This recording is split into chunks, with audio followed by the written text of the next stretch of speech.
Quel pourcentage maximum peut-on demander d'augmentation de salaire? Il n'y a pas de cadre. Hein. Voilà. Ce qu'il faut savoir, c'est qu'il n'y a pas de cadre qui vont régir, sauf dans certaines organisations, mais il n'y a pas de cadre qui régit le salaire, les augmentations de salaire. J'allais dire de manière un petit peu abrupte, même si culturellement, un petit peu comme l'argent, on a un peu de mal avec ça. Je veux dire, c'est l'offre et la demande. Hein, si vous êtes le seul expert en France dans un domaine et que toutes les grandes entreprises vous recherchent, les augmentations de salaire peuvent être exponentielles. Hein. Maintenant, s'il n'y a qu'une place et que vous êtes 500 candidats, l'augmentation de salaire va être beaucoup moins. C'est l'offre et la demande.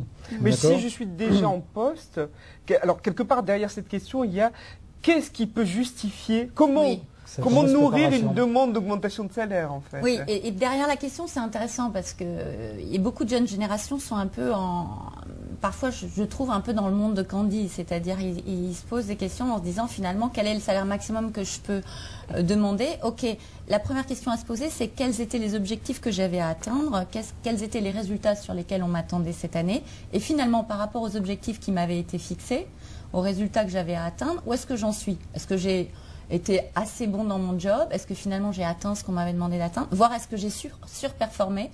Aujourd'hui, les entreprises n'hésitent pas à donner des bonus, des primes et des augmentations de salaire aux candidats qui surperforment.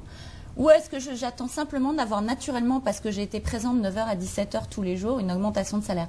La vie change un peu. Hein. Il fut un temps où effectivement il suffisait d'être dans l'entreprise de 9h à 17h et naturellement, par l'ancienneté ou par simplement le fait que j'étais présent et que je bossais plutôt pas mal, mon augmentation tombait.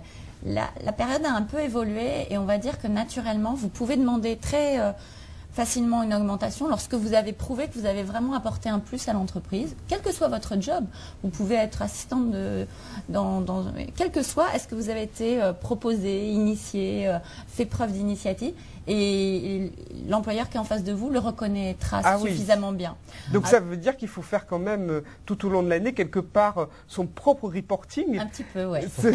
Sa propre veille. Voilà, qu'est-ce que j'ai fait ce mois-ci qui, au moment du moment annuel où on peut en discuter, les preuves que je peux apporter en disant j'ai fait ci, j'ai fait ça. Ah oui, absolument. Il ne s'agit pas d'arriver en demandant une augmentation sans dire voilà, j'avais ça à faire, j'ai aussi pu faire ça, j'ai aussi participé à tel projet, j'ai eu telle initiative, etc. Puis je me suis renseignée, il y a des collègues qui font éventuellement le même métier et qui sont effectivement payés davantage. Pour répondre à cette personne qui peut-être aussi se sent en décalage avec d'autres personnes de l'entreprise, il arrive qu'il y ait un décrochage.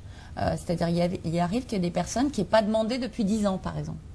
Généralement, quand on ne demande pas, il ne se passe pas grand-chose. Peut-être qu'on en reparlera, mais c'est effectivement la loi de l'offre et la demande, mais c'est aussi la loi, entre guillemets, de la demande. Quelqu'un qui ne demande rien, généralement, n'a pas grand-chose, sauf un rattrapage naturel.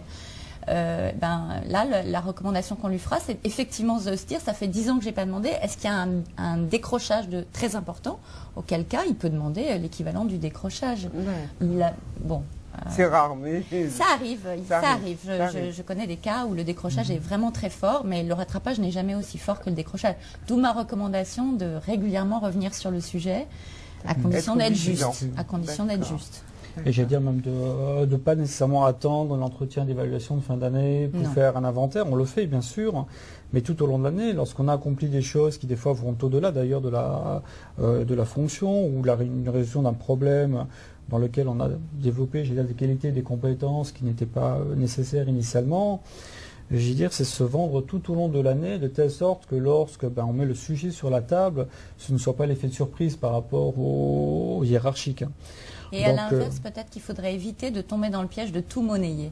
Ah oui. Alors, je ne sais pas s'il y a une question comme ça. C'est à chaque fois que je fais quelque chose qui est un peu différent de ce que j'étais censée faire, ça vaudra salaire. Là, c'est un vrai piège parce que sur le moment, la personne vous écoute poliment et puis au bout d'un moment, elle va vous expliquer gentiment que vous êtes aussi payé pour faire votre travail. Donc attention au piège de tout monnayer. Qu'est-ce que tu me donnes si je fais ça? Les gens vous en parleront pas parce que c'est pas politiquement correct, mais vous pouvez tomber dans un problème de réputation et d'image dans l'entreprise qui est, finalement, il y a un manque de flexibilité, manque d'adaptabilité.